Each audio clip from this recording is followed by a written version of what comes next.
Halo, selamat pagi. Bertemu kembali dengan saya Pak Tian. Hari ini kita akan membahas tentang kedudukan dan fungsi Undang-Undang Dasar Negara Republik Indonesia tahun 1945. Sebenarnya ini topik yang harusnya saya bahas sebelum video yang kalian tonton minggu kemarin, maka lebih jelasnya akan saya jelaskan seperti ini. Selamat menyaksikan dan semoga kalian memahami dari materi pada pertemuan kali ini. Kedudukan Undang-Undang Negara Republik Indonesia tahun 1945. Menurut pendapat dari BRIS, negara mempunyai undang-undang dasar adalah 1. Warga negara terjamin hak-haknya dan untuk mengatasi tindakan para penguasa. Dimaksud dari tindakan para penguasa bahwa penguasa harus mementingkan kepentingan rakyat semata-mata untuk kemajuan bersama, tidak untuk memajukan golongan-golongan tertentu. Yang kedua, menghendaki pola atau sistem tertentu dalam pemerintahan. Nah, undang-undang ini mengatur sebuah jalannya pemerintahan agar pemerintahan tidak keluar jalur dari sistem yang ditentukan. Agar apa? Agar sistem yang memang cocok untuk bangsa dan negara kita tetap digunakan. Yang ketiga adalah kepastian dalam tata cara penyelenggaraan kenegaraan. Dalam konteks ini bahwa segala sesuatu yang dilakukan oleh pemerintah harus berdasarkan atas asas kepentingan bersama. Tidak boleh mementingkan suatu golongan atau dalam penyelenggaraan kenegaraan tidak boleh sama sekali menghilangkan dasar dari kepentingan rakyatnya. Yang keempat adalah untuk menjalin kerjasama dengan negara lain. Jika kita memiliki aturan dalam sebuah negara, maka negara lain juga pasti akan memiliki rasa percaya terhadap kita. Karena apa? Karena di negara kita sudah memberlakukan peraturan-peraturan tertentu yang digunakan untuk menjalankan sebuah pemerintahan atau hidup bernegara. Dengan adanya peraturan tersebut, setiap negara yang menjalin kerjasama dengan kita merasa aman antara hak dan kewajibannya ketika mereka menjalin kerjasama dengan negara kita. Selanjutnya adalah Undang-Undang Negara Republik Indonesia tahun 1945.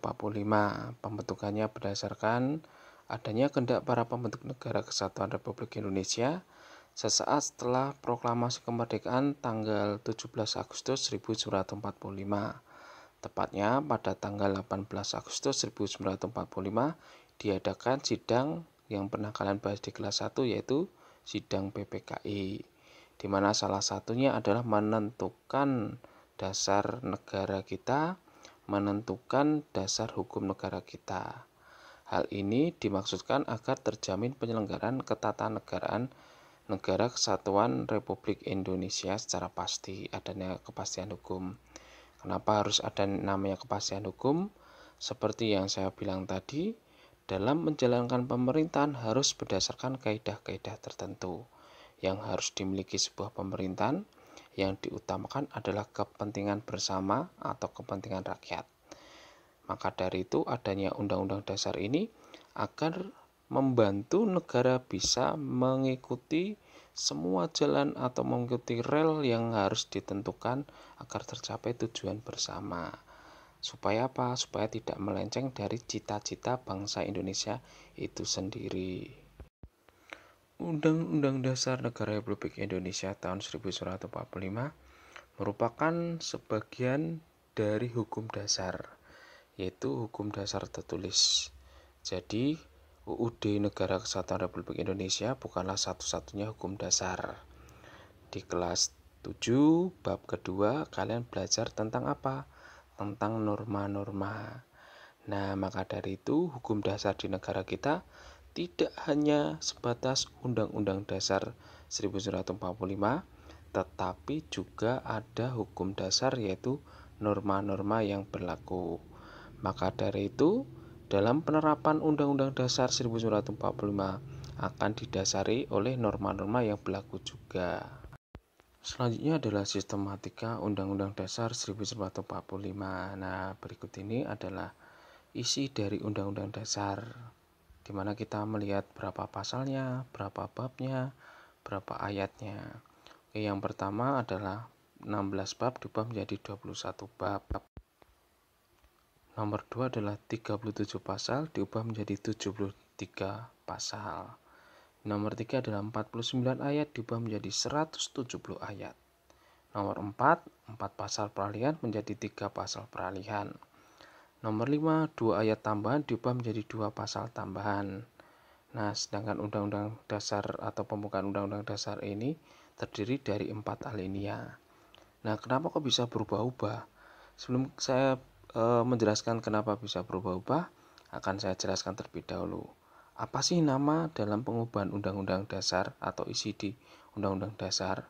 Bukan tentang pembukaannya, tetapi tentang pasal-pasal maupun ayat-ayat yang ada di dalam undang-undang. Nah, dalam pengubahan undang-undang ini sering disebut sebagai amandemen atau cara mengubah Undang-Undang Dasar 1945 sesuai dengan keadaan-keadaan yang berlaku. Maka dari itu, dari nomor 1 sampai 5, kenapa diubah? Itu diubah berdasarkan amandemen yang mempunyai tujuan bahwa setiap pengubahan tersebut memiliki tujuan-tujuan tertentu dan diubah sesuai dengan perkembangan zaman. Tidak mungkin kan tahun 1945 pasal-pasal dan ayat-ayat yang sudah dituangkan tetap berlaku di masa sekarang. Memang ada yang berlaku, tetapi ada yang tidak relevan. Maka dari itu, Undang-Undang Dasar 1945 isinya bisa kita amandemen. Yang diartikan amandemen itu adalah merubah pasal-pasal yang ada dalam undang-undang. Pembahasan selanjutnya adalah sifat dan fungsi Undang-Undang Dasar Negara Republik Indonesia tahun 1945. Nah, sebelum saya membahas lebih lanjut, konstitusi itu dibagi menjadi 2, yaitu tertulis dan tidak tertulis. Yang kedua adalah konstitusi yang bersifat fleksibel atau bisa berganti-ganti atau bersifat rigid. Nah, diartikan sebagai berikut. Tertulis berarti yang sudah diratifikasi oleh legislatif. Nah, ratifikasi ini diartikan adalah disahkan oleh legislatif. Contoh yang tertulis apa? Contohnya apa? Ada Undang-Undang Dasar, ada peraturan pemerintah, ada peraturan daerah, atau peraturan-peraturan yang memang tertuliskan dengan naskah. Nah, kalau kalian belum tahu namanya legislatif, ya legislatif itu ada DPR, ada DPD, ada DPRD. Nah, itu adalah badan legislatif. Yang kedua adalah tidak tertulis, berarti tidak tertulis dalam naskah. Seperti yang saya bilang tadi, dasar hukum negara kita itu ada Undang-Undang Dasar 1945 itu termasuk tertulis, dan ada norma itu termasuk yang tidak tertulis. Karena apa? Norma memang tidak dicatatkan dalam sebuah peraturan, tapi berlaku di dalam kehidupan kita sehari-hari. Sebagai contoh, hukum adat tidak sama sekali tertulis, tetapi itu tetap dilakukan oleh masyarakat luas. Nah, selanjutnya adalah fleksibel, berarti luas. Luas berarti bisa berganti-ganti. Nah, contoh dari fleksibel ini adalah pasal atau ayat yang terkandung dalam undang-undang. Karena yang seperti yang saya sebutkan tadi, bahwa sebuah pasal atau ayat itu bisa berubah-ubah tergantung dari situasi dan kondisi, tergantung dari tahunnya berlaku. Tidak akan relevan jika pasal yang ditetapkan pada tahun 1945 masih bisa berlaku pada tahun 2021 ini. Maka dari itu, ada beberapa pasal yang memang harus diubah sesuai dengan kapasitas-kapasitas tertentu. Dan yang terakhir apa? Rigid, berarti kaku. Nah, terus yang mana Pak kalau yang kaku? Nah, sedangkan pasal aja luas. Nah, rigid atau konstitusi yang bersifat kaku itu adalah pembukaan Undang-Undang Dasar 1945. Dari awal pembentukan, dari awal penulisan naskah tersebut, sampai sekarang dan sampai nanti Indonesia ada, tetap tidak bisa diubah. Karena apa? Karena itu berkaitan dengan tujuan dari bangsa Indonesia. Nah, berikut adalah informasi tambahan. Dilihat dari cara mengubah undang-undang, kita memiliki 2 cara. Jika cara mengubah undang-undang tidak sulit atau tidak memerlukan cara yang istimewa atau bersifat luas, berkaitan dengan peraturan-peraturan bersifat dadakan. Yang kedua, jika cara mengubah undang-undang memerlukan cara yang tidak mudah, maka harus diadakan namanya sidang paripurna DPR yang menentukan tentang kebijakan maupun peraturan-peraturan yang berlaku di masa yang akan datang. Dan yang selanjutnya, konstitusi tersebut dapat mengikuti perkembangan zaman. Seperti yang saya jelaskan tadi, bahwa konstitusi itu ada yang diubah, ada yang tidak diubah. Mudah tidaknya mengikuti perkembangan zaman, nah berarti itu bisa saja tidak diubah karena masih relevan di masa sekarang. Dan yang selanjutnya tidak dapat mengikuti perkembangan zaman. Nah, ketika konstitusi tidak dapat mengikuti perkembangan zaman, maka alangkah baiknya untuk diubah. Selanjutnya adalah sifat Undang-Undang Dasar pada tahun 1945. Tertulis rumusannya jelas. Suatu hukum yang mengikat pemerintah sebagai penyelenggara negara maupun mengikat bagi setiap warga negara. Yang kedua adalah singkat dan supel memuat aturan-aturan. Dijelaskan bahwa memuat aturan-aturan yang setiap kali harus dikembangkan sesuai dengan perkembangan zaman serta memuat hak asasi manusia atau HAM. Yang ketiga adalah hukum positif yang tertinggi, yang diartikan sebagai alat kontrol terhadap peraturan perundang-undangan. Yang keempat, memuat norma-norma dan aturan-aturan, yang diartikan ketentuan-ketentuan yang dapat dan harus dilaksanakan secara konstitusional. Nah, itulah sifat dari Undang-Undang Dasar pada tahun 1945. Sedangkan fungsi Undang-Undang Dasar Negara Republik Indonesia tahun 1945 yang pertama adalah alat kontrol sebagai pemantau sesuai tindakan aturan yang berlaku baik oleh pemerintah atau untuk rakyatnya sendiri, sebagai alat untuk mengatur segala bentuk kegiatan baik dari dalam masyarakat maupun dari dalam pemerintahan. Mengatur bagaimana kekuasaan negara disusun, dibagi, dan dilaksanakan. Nah, kalau kalian belum tahu, dalam kekuasaan di negara kita itu dibagi menjadi 3 bagian, yaitu badan eksekutif, badan yudikatif, dan badan legislatif. Nah, eksekutif itu berkaitan dengan pemerintah.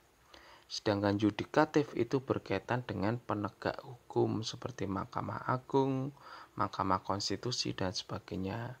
Sedangkan legislatif berkaitan dengan aspirasi rakyat, berarti mengenai tentang DPR dan kawan-kawannya. Maka dari itu 3 kekuasaan lembaga tersebut dipisah-pisahkan sesuai dengan tujuan mereka masing-masing. Nah, setelah itu adalah penentu hak dan kewajiban negara, aparat negara, dan warga negara. Maka dari itu, undang-undang itu melindungi hak kita dan kewajiban kita sebagai warga negara, dan melindungi hak dari aparat negara, haknya seperti apa dan kewajibannya seperti apa. Maka dengan adanya Undang-Undang Dasar diharapkan setiap warga negara, aparatur negara, pemerintahan maupun aparat negara harus wajib mementingkan hak dan kewajiban masing-masing. Untuk itu tidak boleh ada namanya pemerintahan yang diktator atau sewena-wena. Saya rasa pembelajaran hari ini cukup. Tetap jaga kondisi, tetap jaga kesehatan, dan selalu menerapkan protokol kesehatan. Semoga bagi kalian yang hari ini sedang sakit, semoga lekas sembuh, dan bagi kalian yang sekarang sehat-sehat saja, tetap jaga kesehatan. Salam Indonesia Merdeka, dan Viva Republik Indonesia Merdeka, dan semangat hari lahirnya bangsa Indonesia tanggal 17 Agustus 1945. Merdeka, merdeka, merdeka.